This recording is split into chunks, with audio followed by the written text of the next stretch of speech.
welcome to the Daring to Dad podcast, where we're having conversations at the intersections of fatherhood, masculinity, and faith. My name is Ryan. I'm the host. I'm also a men's coach who's incredibly curious about these topics. And I am joined today by none other than Brendan Kwiatkowski. He is a researcher, educator, and speaker specializing in the social, emotional development and well-being of boys and men, and how that all intersects with the well-being of others. His PhD research investigated teenage boys' experiences and beliefs about being male, and compared their experiences based on their levels of emotional expression. He is passionate about positive, focused, and person-centered research that humanizes and empowers participants, as well as in research that is transformative and practically useful for people in the real world. Brendan lives in Vancouver and is part of the Faculty of Education at a local university. He enjoys breathwork, cold plunges, free diving, and I am so excited to share with you my conversation with Brendan. Here we go. Brendan, welcome to the Daring to Dad podcast. So glad you're here. Thanks for having me. It's great to be here. Yeah, absolutely. I appreciate you carving out some time and to talk about these things that I know you're incredibly passionate about and have been entrenched in for a number of years now. And I want to talk about that work, but I also think that I'm interested in knowing about you and the genesis of this work and where this was birthed out of in your life. And I'm wondering if you could share, going back in your own life, you talk a lot about men, masculinity, and these ideals around what it means to be a man. What influenced your ideas about being a man when you were young? And what was that vision that was impressed upon you when you were a boy? Yeah, it's a good question. I would say the three most prominent things are probably the church, my dad, and Lord of the Rings. And I would say those can all, in a sense, be embedded together. But the church was really very clear about gender roles growing up. Men as leaders, men as a lot of positive, there was a lot of positive traits that I was exposed to of men as in a man of God is integrous. Correct me if I'm wrong, but I think David in the Bible was a man after God's own heart, and so that was kind of a role model in a relatively expansive way, in that he was a psalmist, a musician, kind of had more of that emotional side to him, and that was always esteemed in the messages I was taught about what men should be, as well as he was capable of killing giants. And so there was kind of, in my personal upbringing, as well as with my dad, that there was very clear, this is what men's role is, leadership, but with that leadership, a responsibility for people underneath you, I guess, to use that hierarchy. And so for sure, there's things of that I definitely critique. But there was this sense of being a leader, being able to take care of things, and to a certain extent have a level of emotional expression, at least towards God. In song. Dancing wasn't a thing, but I know David, my parents, I remember, bought me a book around King David and how he embodies manhood, essentially. I don't think it was as on the nose as that, but that's what I took away from it. Yeah. And then Lord of the Rings, all of I read it before the movies came out, and I was in grade 4 or 5, and that just stood out to me as oh, I want to be in that hero's journey, fighting darkness, fighting for something. That warfare mindset felt like a part of my masculinity upbringing. So that's, I don't know.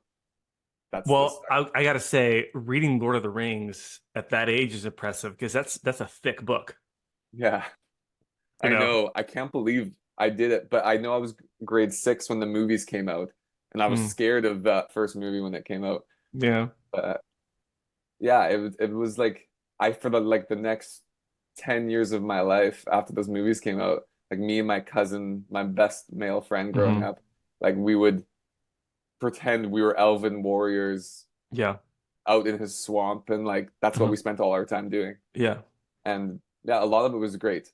But I think that the main aspects that I look back on was in the church, there was so much messages of all the things that guys could be. And Uh, I do remember thinking, oh, this quite limiting, like it kind of would suck to be a girl, is how I felt. mm, Because it was like, yeah, it's more subservience.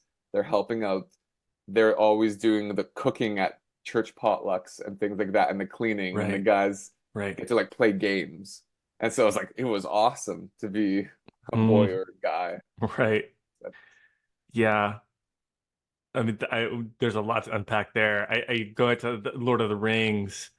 It's a very similar. It's interesting because what the movies and the films that most people are familiar with don't portray is a lot of the poetry and the song, right? Like in the books, very often, like these warriors, these hardened battle, heroes would like break out in song for Mhm. like 5 pages, and so it's a very similar thing to you mentioned David. There's these things that it is known for. But then there's some things that kind of get like pushed down, right? Like the dancing, or maybe in like in Lord of the Rings, like oh, the singing and the songs. And there's a little bit of that in the films, you I know. think the main critique that people think that Tolkien would have had of the movies is that his books aren't glorifying war. Like Hmm. it's not about the fighting. Like the fighting was kind of the backdrop for Yeah. the narrative Hmm. about overcoming or like about loyalty and love propelling people Yeah. to do hard things. Hmm. That's beautiful. I'm curious to know in this journey, so these ideals and concepts around men and masculinity, what it means to be a man, um, have those began to shift for you? And if so, when and how? And particularly in your own life. Yeah, the first thing I can think of regarding like thinking about gender was just around the fact that I always felt like my female aunts, um, that we were really close with on one side particularly, I just felt like I loved being part of their conversation, which tended to be more like stereotypical, like women conversation, people, feelings, and I loved spending time with them. And then spending time with my uncles, it would be like, let's look at the snowmobile and talk about the snowmobile for a while. And I love snowmobiling and things like Hmm. that. But I Hmm. was just like always struck with these stark divides of like found myself really liking the conversation with my female friends often more, and then I like the play aspect with my male friends. And Hmm. so that was kind of in the backdrop, and I subconsciously got into this line of research innocently just by doing research on students diagnosed with emotional behavioral disorders. And I found that 81% of them are male. And then I went into the research as to why, how much is biology, how much is socialization. And I was a biology teacher and a history teacher prior to that. And so I got into this topic of masculinity. And as I was doing it, I was uncovering so many parts of myself and my own story and realizing the ways, like my favorite term is restrictive masculinity, because I think there's ways that there's two types of ways. There's one ways that like my beliefs about masculinity were for sure restrictive to me and to people around me of like what I thought men should be like. And the second thing is that I think it's harder to pick apart the areas where you thought were awesome.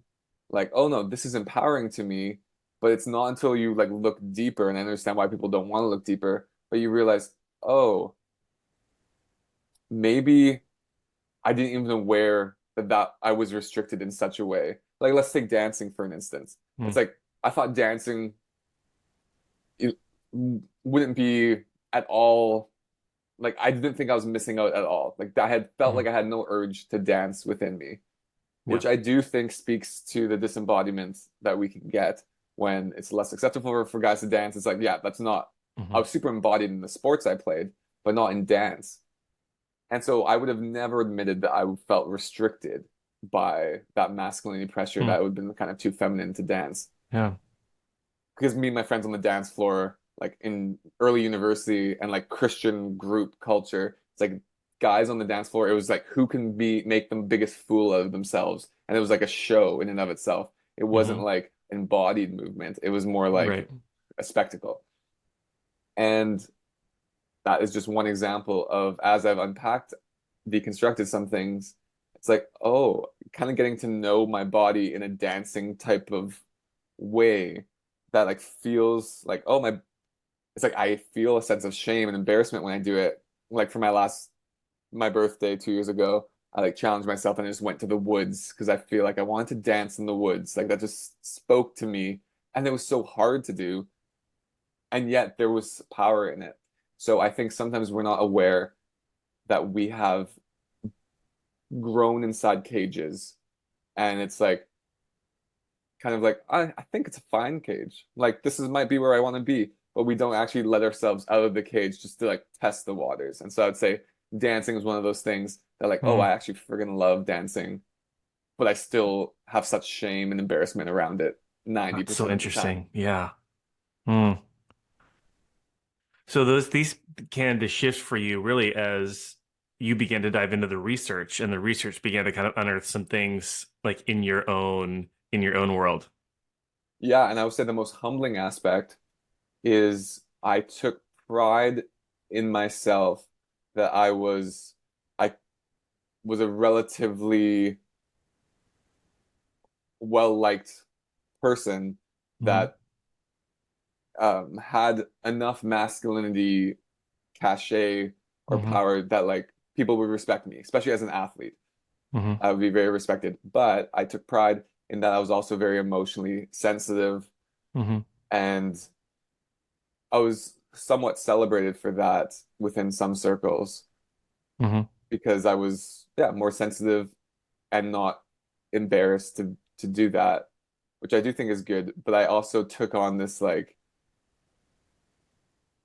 feeling that like, oh, I have everything figured out because I'm not one of these emotionally restricted guys, that I have Hmm. emotional sensitivity, so I am healthy. And when I went into the research and as a teacher, but just maturing, is like I worked with these so-called like troublemaker boys in high Hmm. schools and and boys on the outside that you think these are the most stereotypical, restrictive, or toxic masculinity. Hmm.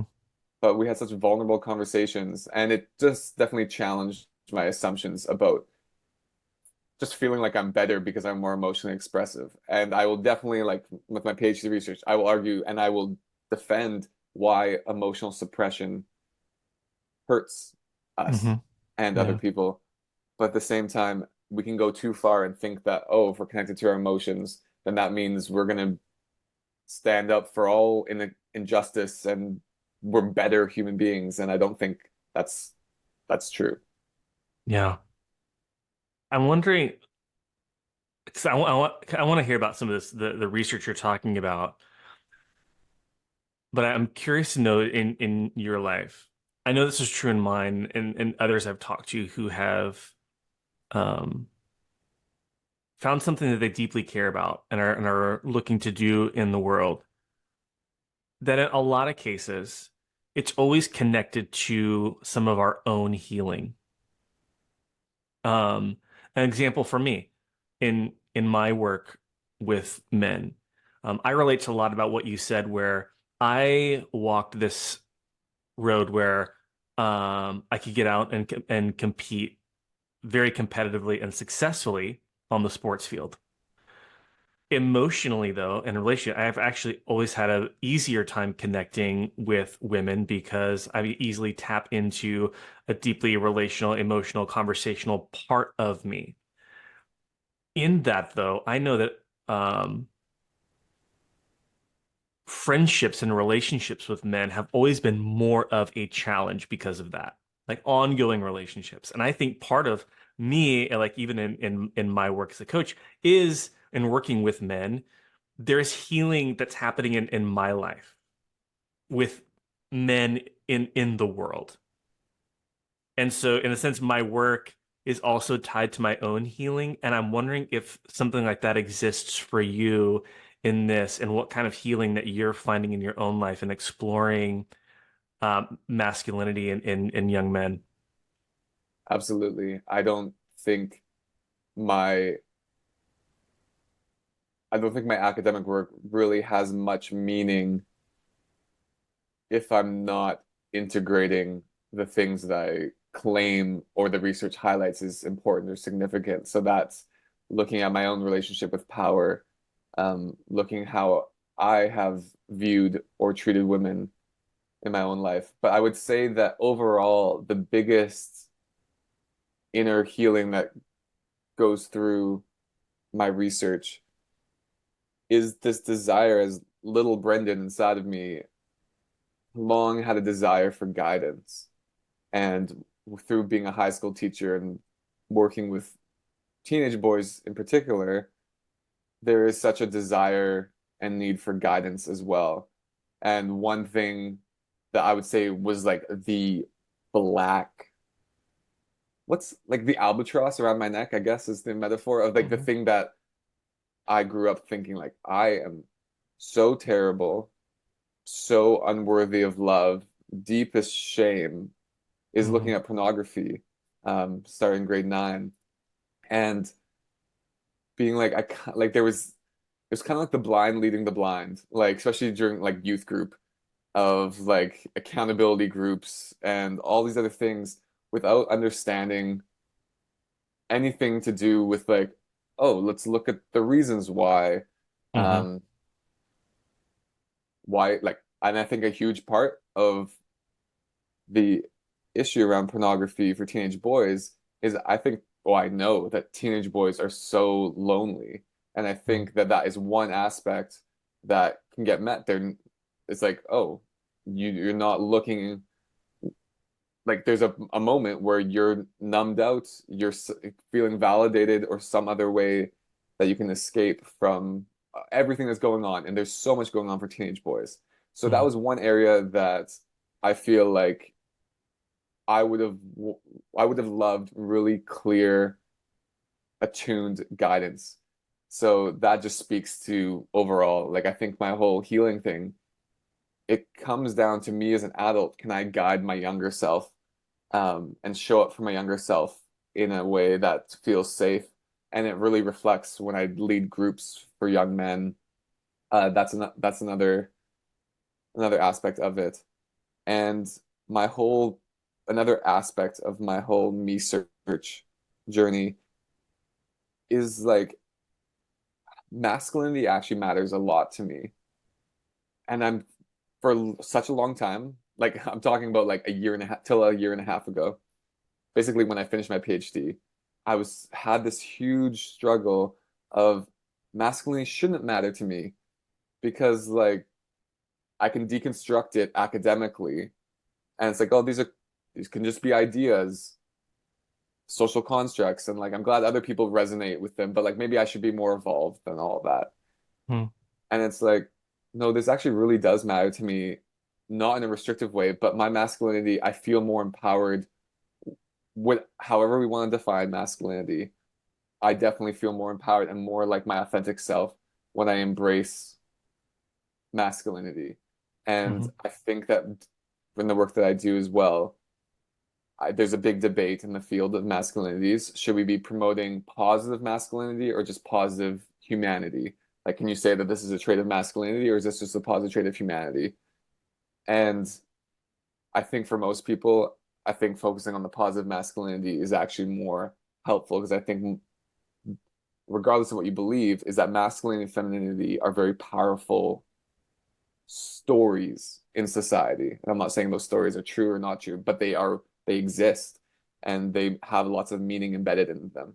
And I am more of the opinion that for most boys and men is that the masculinity myth or narrative is a powerful one that can be embodied in a healthy, empowering, authentic way that's not restrictive. And Mhm. so that is a journey that I've definitely been through as I kind of intellectualized my own masculinity and kind of got disembodied, is that my embodiment journey is actually owning my masculine. It's a beautiful thing. We're talking about men and advocating for this idea of healthy masculinity. And uh, I say this from just my own experience being an advocate for men, an advocate for fatherhood.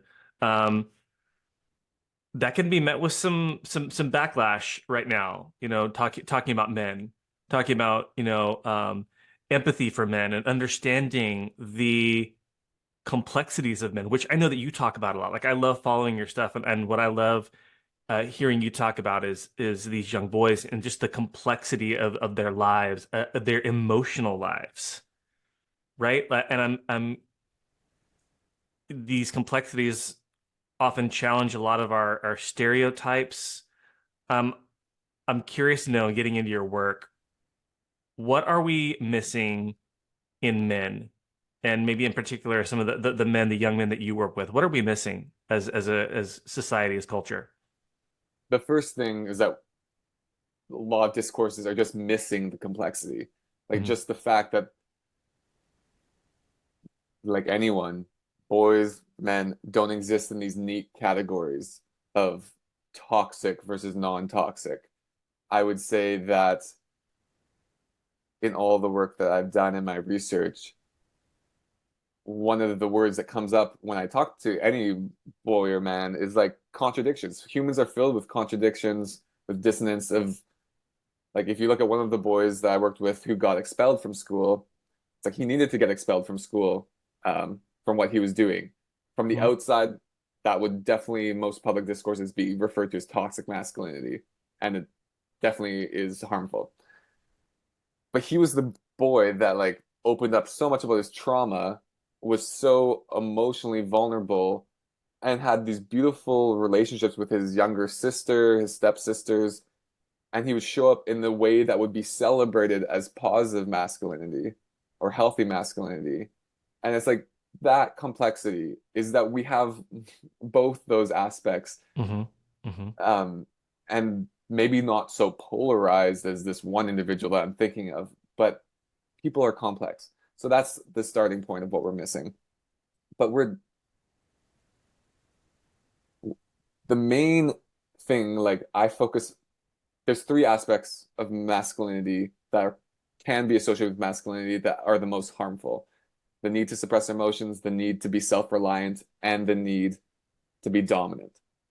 And those lead to all of these things. Like if you need to suppress your emotions, if you need to be self-reliant, do everything yourself, one, that really disconnects you from human connection, disconnects you from people, and that increases your probability of loneliness. And loneliness can lead to so many things like depression, suicide, Hmm. and then of course dominance.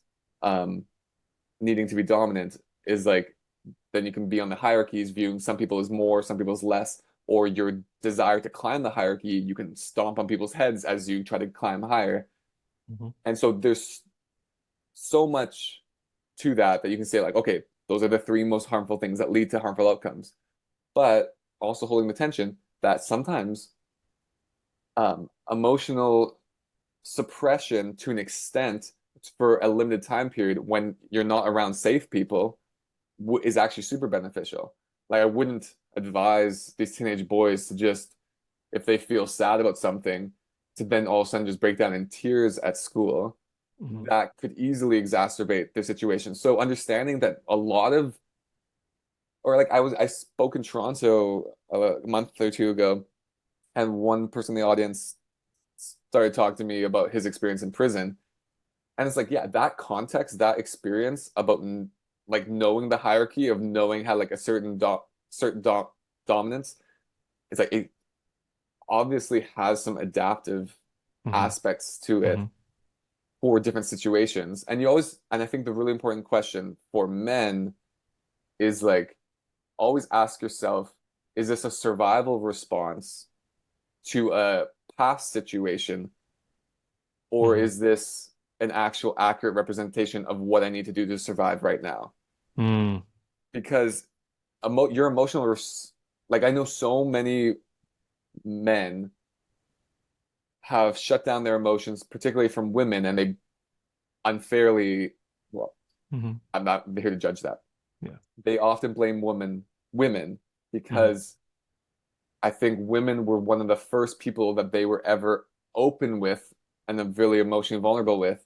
And of course, people hurt people, and they got hurt by that woman, by that woman. Sorry, Hmm. Yeah. it's plurals. And then they're like, I'm never going to open up to a woman again. They'll just use you, put it back in your face. And 100% empathy for people who've experienced that.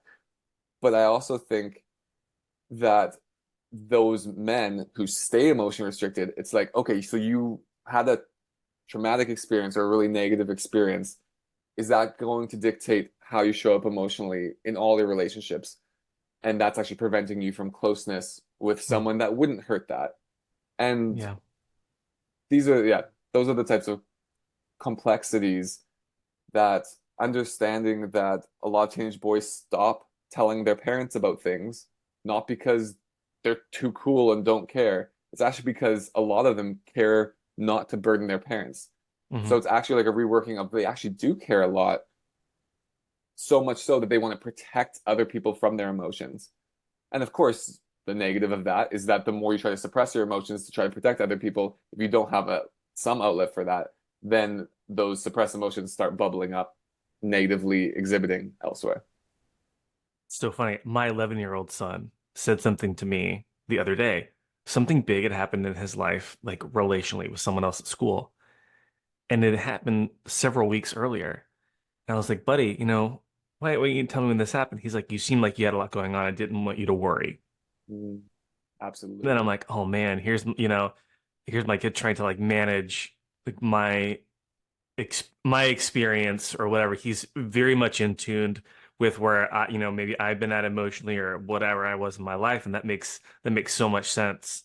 I thought about that as you said that. It's interesting about complexity. I think there is such little room for complexity anywhere these days, right? I feel like, our conversations around not just masculinity, but like culture and like art and politics and whatever. Like there's just such little room to like really try to understand someone else and their experience. And in I think that's coming at a cost for us as people. Like it's coming at this cost of connection with other people and really understanding someone else's experience and then be able to look at people with more empathy um and curiosity and less judgment. Um, and there are But impacts of that. In your research and work with men, what are the impacts of overlooking boys and the challenges they face? What's down the road from overlooking those and not addressing those um, in schools, in culture, in families? What have you seen? I think we see right now the effects of not addressing the complexity because we have more polarization, and then the people that want things in the world to be better, those messages aren't landing in the ears of the people, the boys and the men that you probably want it to. Hmm. And what I mean here is not, yeah, what I mean here is that the danger of not acknowledging complexity is that you have a message given to boys and men that doesn't match their lived experience, and so they disregard it.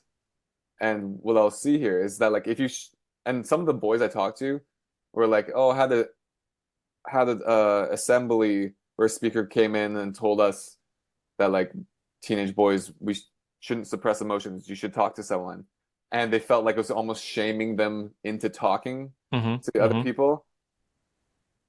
And I would say that that's a good example of not acknowledging the complexity about why do they emotionally suppress and acknowledging that. And so if you if the messaging is like telling boys and men like you need to express your emotions, and yet they think, hey, I actually started suppressing my emotions to protect other people, and or I also did it to protect myself, and that actually worked because I wasn't ostracized and I would have been, and then all of a sudden they were told that that was wrong. I think that there needs to be the thing of what I said before. It's like, yes, all behavior is good, especially for survival. Are we still in a survival zone, or can we kind of challenge some of those areas? Yeah. But the Andrew Tates of the world or the manosphere that is, in my opinion, far more effective at reaching young men is because they're offering them something to hold on to, where I Mm-hmm. think a lot of the messaging, and I'm somewhat guilty of this too, is like it's most of the research that exists around masculinity is negatively focused. Yeah. Like 70 to 80% of research like means like they find the harmful aspects associated with men and masculinity. And that's really important. I'm so thankful for that type of research. But part of the consequence of that, of not having positive examples, is that we have a lot of things that we know about what not to do and far less messaging about ways to be. And I Mm-hmm. think one of the things that I know every person of any gender that does any work with teenage boys, if they're actually on the in the ground, in the arena, so to speak, Mm-hmm. having these conversations around emotions, masculinity, is like you have to be prepared to have dangerous conversations. And what that means is to have non-safe conversations. Like if you want to talk about violence against women, like and you want them to be authentic and vulnerable, which I think is the key hallmark of any guys group, is to have a level of authenticity and vulnerability. So that you have to have hear these things that would get you canceled if this was on a podcast, Yeah. so that you can navigate and be like, okay, let's have this authentic conversation so you're not censoring yourself so that we can actually get to some root things here. Which a lot of guys are afraid to do, like to say those vulnerable things out of fear of whatever consequence or retribution or those kinds of things too. Mhm. What you're saying like makes sense. It often how something is said. Um, I don't know if you were like aware of this or saw this kind of going around recently. There was like this viral thing where like women were asking the question, yeah, if you were stuck in the woods, would you rather be stuck in the woods with a bear or with a man with a random man? And Mhm. like all these women were talking about, oh, bear. Yeah, I would way rather be stuck in with it. And the whole idea was that like, bears are statistically safer than men or whatever. The whole point was that women don't feel safe. That's what they were trying to communicate. Mhm. Um, but I couldn't help but think like in and you said this perfectly a second ago, a lot of guys that probably need to hear that, integrate this or whatever, actually are just gonna go tune that out. I would say that the bear versus man debate really highlights men living in their heads versus men living in their hearts. Hmm. And if you allow me to Yeah. elaborate on this, is that across all cultures, there's only two traits that are consistent of what men are and what women are. And you might be able to guess them. But men are protectors and providers, and women as caregivers and nurturers. And often, so let's just look at the masculinity one, is that like protectors and providers, usually we think of physical protection and we think of financial provision, Hmm. needs met in that type of Hmm. way, external needs met. Hmm. Hunting, gathering, that kind of thing out. Yeah. Right. Yeah. And so my what I've come to, or one thing I would express is like if you look at all of those, protective provision, caregiver, nurturer, what do they all have in common? And for me, the commonality that I see in all of them is that they provide safety at its best, at its most root level. All those Hmm. things, what do they do? They provide safety. And so for me, if I was to use one word to describe what I think masculinity is, I think it's providing safety. And so what happens is that you have the men reacting to the man versus bear Hmm. that think very intellectually about it because they Hmm. think logic and of course logic does matter. However, when we're talking about people feeling seen and feeling safe, Hmm. is that we need to be in our hearts in order to hear what's the messaging going on. It's not, Right.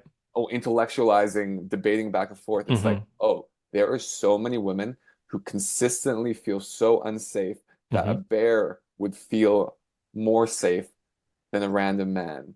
Yeah. And that is what should instigate change. The longer we stay up in the head about like, Hmm. well, technically, and it's like, yeah, let's give you all the technical arguments, but the very essence is that you're not seeing these Yeah. women.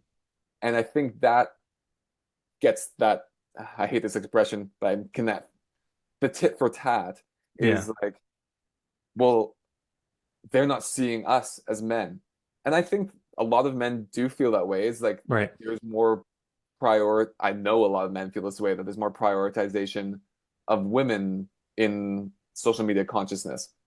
And I think rather than get into the blame of like, hey, you're Yes. getting all the focus, is that it's like, if you can just see other people in their pain, maybe down the road, they'll be able to see you in their pain.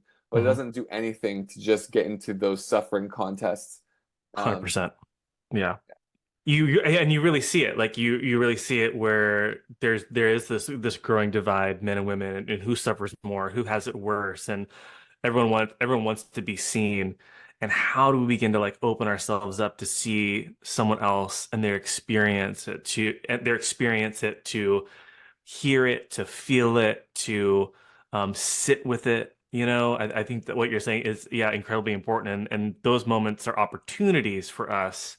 Unfortunately, like so much of the context and the dialogue just gets, creates division. How do we have those kind of conversations with young men about opening ourselves up and listening and becoming like protectors, if other people aren't feeling safe, right? And I think that's one of the things about kind of a mandate on men in today's world is to broaden the definition of safety. Like for so long, safety was like, we go out and we fight the beast, we do we go to the battles, we earn the money, we get the paycheck. And now safety is like, well, what about like emotional safety? Absolutely. What about relational like safety? All these kinds of things. What about someone's safety and their freedom to express the fullness of themselves? Do they feel safe to do that? Are we creating an environment where people can be their full selves in the world? Like I think that definition is expanding of what it means to provide a safe world for people. Absolutely. And to bring it all home, thank you for reminding me how to connect this, is that with the bear versus man debate, Hmm. is that like if a man like wants to be a protector and provider, like I think some men would rather be like, I'll go into that forest and kill the bear for you. Like I'd rather protect you physically. Hmm. But it's like you're missing the point that actually how you can protect or provide for this woman right now is to hold space for them to express Hmm. and of what they're feeling. And so Hmm. yeah, it's expanding our definitions of what protecting and provision means. And I will acknowledge that I think that's harder. It's harder to expand your definition of protector and providing. It reminds me of one of my university profs, my undergrad. I went to a Christian university, Hmm. and there's, I don't know, like well, someone, like the Torah, is that the old law? Yeah. Yeah, Okay, Torah would be like the first five books. Yeah. Mhm. yes. And so one of my Old Testament profs was saying that like when he talks with Jewish people of like who has it worse, because we like Christians, we always looked at the Jewish thing of all of the rules that they had to Mhm. follow. Right. And then he was describing this interaction he had about saying, no, his Jewish friend said like, no, it's way harder for you Christians because it's like we have all these rules to follow and we know what they are. They're very clear. But Jesus tells you in the New Testament is that like, oh, if you even look with lust towards a woman, than like gouge out your eye type thing. Like it's Mm, so much more like the standard is actually even higher, even though there's less rules, so to speak. And I think if I can just use that as a metaphor, mm. is that knowing how to protect and provide through jobs, through fighting is easier because it's like simpler. Like I know I can show up in that way, but there's this nebulous thing about how to emotionally, especially if you had less emotional practice growing up and less emotional skills being taught to you and socialized as boys and men, that like holding emotional safety is way more nebulous and less clear. And I think that's what the advantage of the manosphere Andrew Tate's is that they have very clear directives. It's like do this, do this, do this. This will get women to like you. I have never heard that type of analysis of like old law and new law. Mm, And my mind is a little blown right now to saying, because it's interesting what you just described when, it's like New Testament Jesus is like, if you even like look at a woman, like gouge out your eye, created a lot for me of this um, like perfectionism, like guilt and shame. Oh my gosh, I looked at that girl in this way, I should feel shame and um but the way you're saying it is like, oh, actually, what maybe he's saying is what's going on internally for us and how we are disciplining ourselves internally in our emotional lives is actually the center of being able to provide safety and security externally. And like, mm. I've never thought of it like that. That's gold. Uh, glad it could resonate. Yeah. Um, Thanks for that. What is giving you hope about the future of men and boys? That's a great question. I'm generally very hopeful, and I think what gives me the most hope is actually face-to-face interactions with teen boys in my life. I'm still fairly heavily involved in schools or running programs. That gives me the most hope. But I will say, in all transparency, like the last 2 weeks, I've probably been in one of my least hopeful places. And Hmm. that's just because I was looking at some more, don't read this the wrong way, like some more Yeah. darker corners of the internet. Like Yeah. there's dad groups on Facebook that like shit, like you think dad's groups great, but that share um images of their wives with each Hmm. other. Hmm. Um and Yeah. and like things like that, which is just like so deeply disturbing to what I have a high view of men and of boys, and I genuinely believe that people are good Yeah. at their ultimate core and are trying. Hmm. But I have been challenged on the trying part.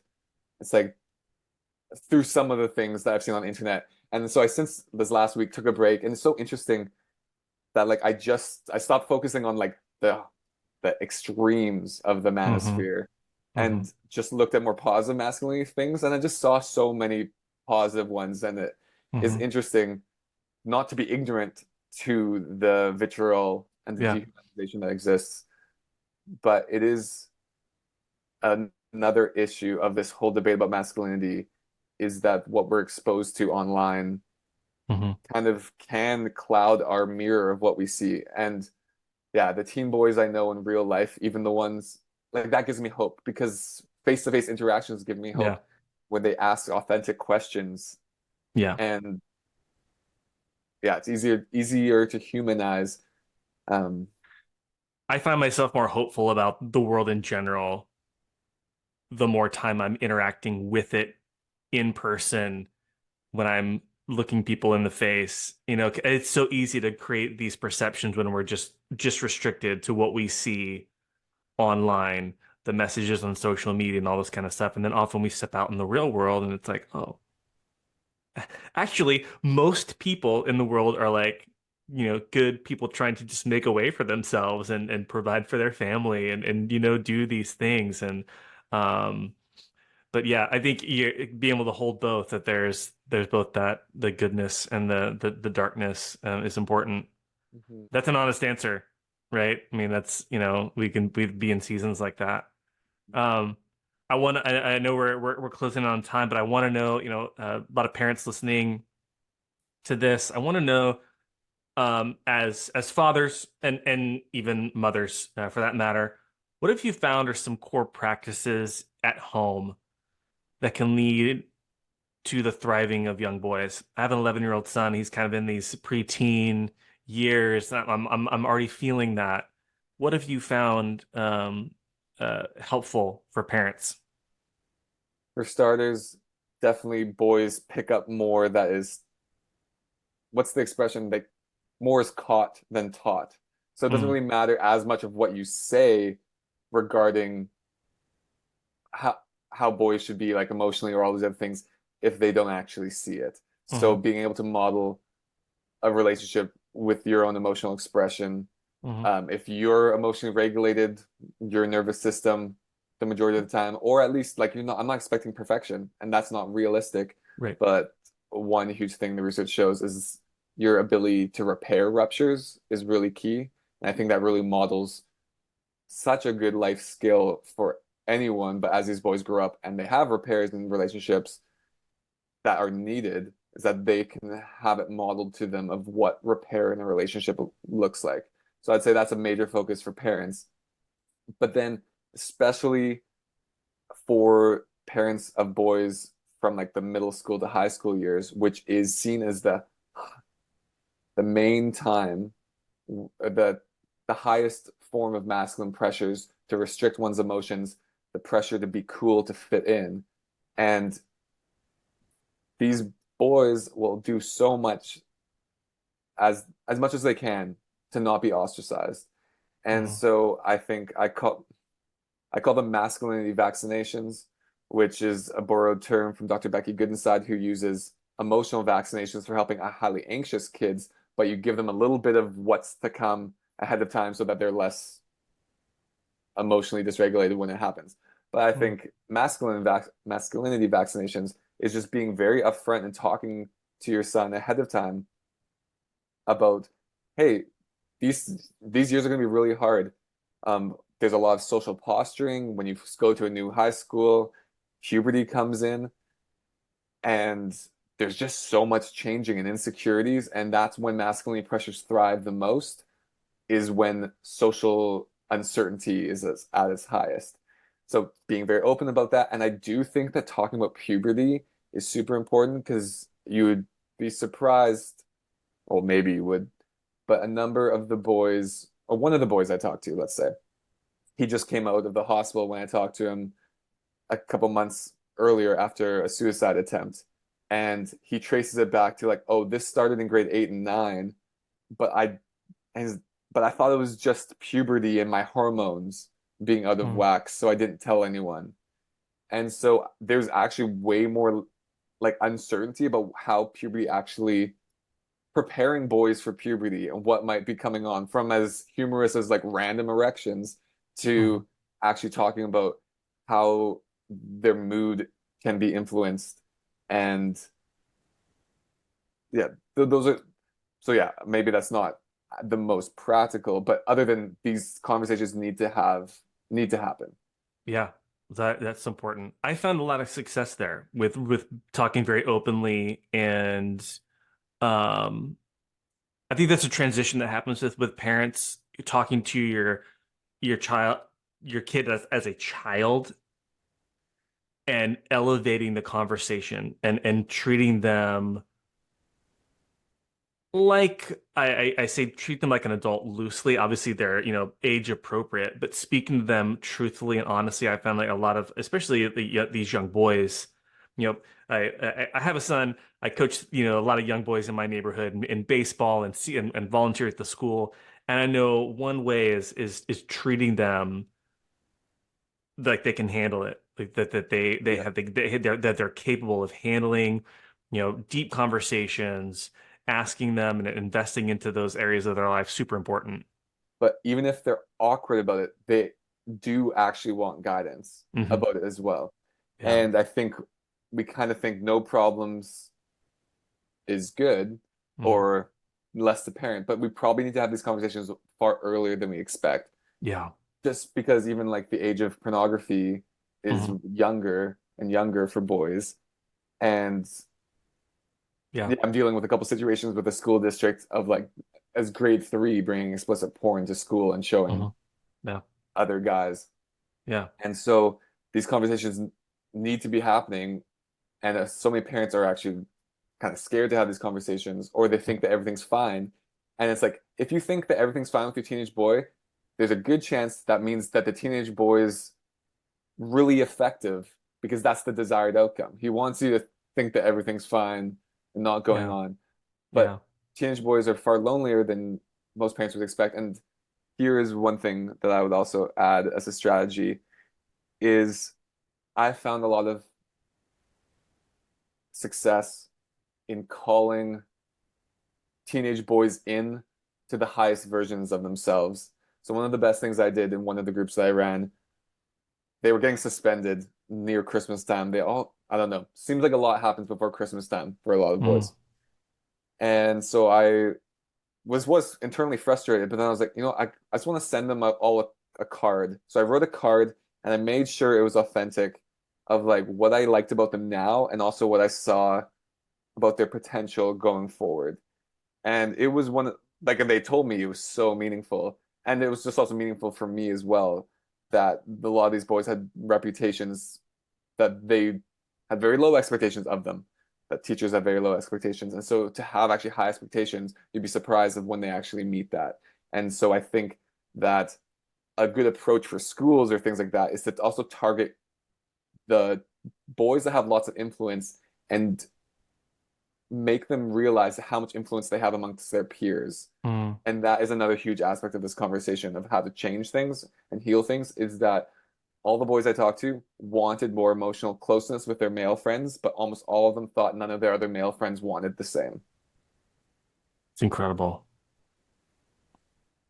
Yeah. And if I even as I'm sitting here tapping into young Ryan, sixth, seventh, eighth grade, I remember that. Yeah, that's powerful.